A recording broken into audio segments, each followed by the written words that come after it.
Substantive in its simplest words would mean anything जिसके अंदर substance है, जो ठोस है, जिसकी कोई बुनियाद है, और क्योंकि वो ठोस है, उसकी कोई बुनियाद है, इसलिए वो important है.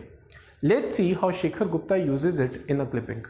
Finance Minister Nirmala Sitharaman has today come out with the third installment of her reform and stimulus package following the Prime Minister's speech earlier this week.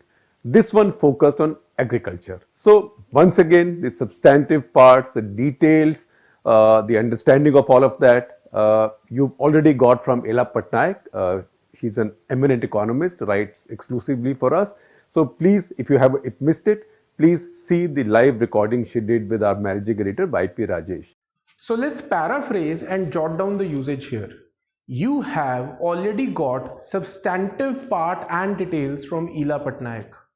Another good usage can be substantive change, which would mean big change or important change. We sometimes also use the phrase substantive discussion, which means again ठोस discussion या फिर detailed discussion about some topic. Also in this clipping we had two more words, eminent and exclusively. Let's watch the clipping again.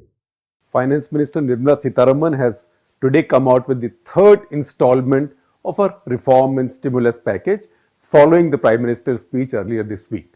This one focused on agriculture. So once again, the substantive parts, the details, the understanding of all of that, you've already got from Ela Patnaik. She's an eminent economist, writes exclusively for us. So please, if missed it, please see the live recording she did with our managing editor, YP Rajesh.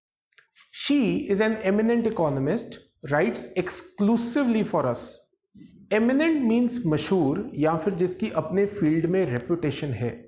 For example, she is an eminent economist. Exclusively means सिर्फ आपके लिए या सिर्फ एक व्यक्ति के लिए या सिर्फ एक ग्रुप के लिए. For example, she writes exclusively for us means that वो सिर्फ हमारे लिए लिखती है. Another good example can be, it is an exclusive club for entrepreneurs. It would mean कि ये क्लब सिर्फ और सिर्फ entrepreneurs के लिए है. Know that they ride or die. I keep boys by my side. Know that they ride or die. I keep